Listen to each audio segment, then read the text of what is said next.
দেৱৰগাঁৱত হাগ্ৰামা নিজে হাৰিব। মানে কোনো শ্ৰেণী বিভাজন নাই। আমি কৈছোঁ যে সকলো শ্ৰেণীৰ লোকে শান্তিত BTCত সমন্বয়ৰ মাজেৰে বাস কৰিব লাগে। আমি সোমোৱাটো হাগ্ৰামা মহিলাৰী এইকাৰণেই নিবিচাৰে যে ইয়াত যিবিলাক অন্যায় অবিচাৰ হৈ আছে সেইবিলাক যাতে আমি গম নাপাওঁ। তেওঁ আজি ইমান দিন 5 বছৰে আমাক সোমাব নিদিলে, মোদী ডাঙৰীয়াকো সোমাব নিদিলে, সকলো BJP নেতা আহিলে তেওঁ বাধা দি ৰাখে যাতে এই প্ৰধানমন্ত্ৰী আৱাস যোজনাৰ পৰা চাউলৰ পৰা যি পৰ্বত সমান দুৰ্নীতি আছে সেই কথা যাতে আমি গম নাপাওঁ। এতিয়াতো সকলো কথা খোলাখুলি হৈ গ'ল। ৰাইজে হাত দাঙি কৈছে এনৰেগা কাৰ্ড ৰাইজৰ হাতত নাই, ৰাইজে কৈছে বৃদ্ধ পেঞ্চনো টকা নিদিয়াকৈ নাপাওঁ। এইটোতো আমি শিকাই দিয়া নাই।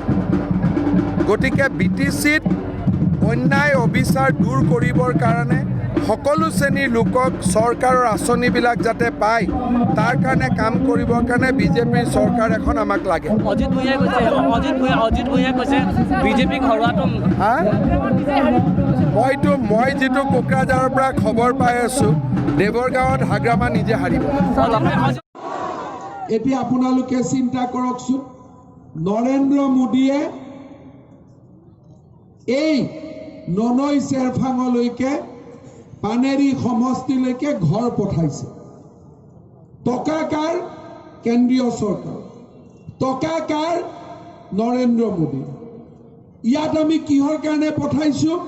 যে ৰাইজে যাতে 2.5 লাখ টকা পায় আজি সুন্দৰ কৰি নিজৰ ঘৰ নিৰ্মাণ কৰিব পাৰে। আৰু এই টকা পাবৰ কাৰণে কাক টকা দিব লাগে? VCDCক টকা দিব লাগে। পিঠাখন নৰেন্দ্ৰ মোদীয়ে পঠাইছে আৰু VCDCয়ে মেকুৰীৰ দৰে পিঠাখন কাটি আছে।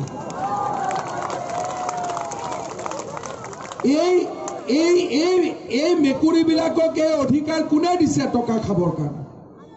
এই মেকুৰীবিলাকক টকা খাব অধিকাৰ কোনে দিছে? দুখীয়া মানুহক কোনে দিছে?